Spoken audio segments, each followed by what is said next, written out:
ওহে প্রিয় বন্ধুরা, স্বাগতম আমাদের আজকের মজাদার কিন্তু ভীষণ সিরিয়াস পডকাস্টে। হ্যাঁ, আজ আমরা নিয়ে এসেছি এমন এক গল্প যেখানে পিঁপড়েরাও রাজনীতি করে। আরে বাবা, শুনি কেমন অদ্ভুত লাগছে না? চলুন শুরু করি আজকের গল্প, ঝাঁকুনি তত্ত্ব। এক দেশে ছিল দুই প্রজাতির পিঁপড়ে, লাল আর কালো। দুজনেই বেশ শান্তিপ্রিয়। সকালে তারা একসঙ্গে সূর্যের দিকে মুখ করে ব্যায়াম করত, দুপুরে ভাগাভাগি করে চিনি খেত, সন্ধ্যায় গল্প করত কে কতবার রাজকীয় চিনিদানা উদ্ধার করেছে।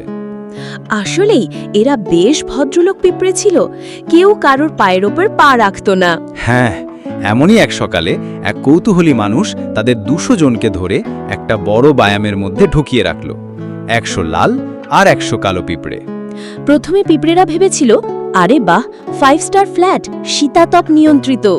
কিন্তু তারপরে সেই লোকটা ব্যায়ামটা ধর করে এমন ঝাঁকালো যেন দই না মাখিয়ে পিঁপড়ের ঝোল তৈরি করবে। বেচারা পিঁপড়েরা এমন ধাক্কায় হাবুডুবু খেল, কেউ কারোর গায়ের উপর পড়ল, কেউ কারোর পায়ে পা দিল।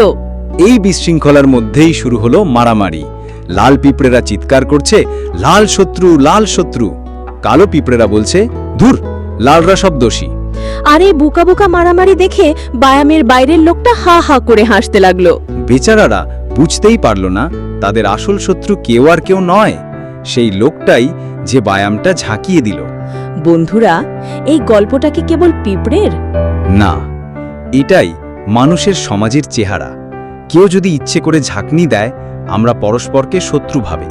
তাই পরস্পরকে দোষারোপের আগে একবার ভেবে দেখো, ব্যায়ামটা কে ঝাঁকিয়ে দিল। শেষ করার আগে আজকের নীতিবাক্য, যেখানে বিশৃঙ্খলা সেখানেই কারো লুকোনো স্বার্থ। সবাইকে ধন্যবাদ, সচেতন থাকুন, ভালো থাকুন। আর মনে রাখবেন, পিঁপড়েদের মতো হুট করে মারামারি শুরু করবেন না।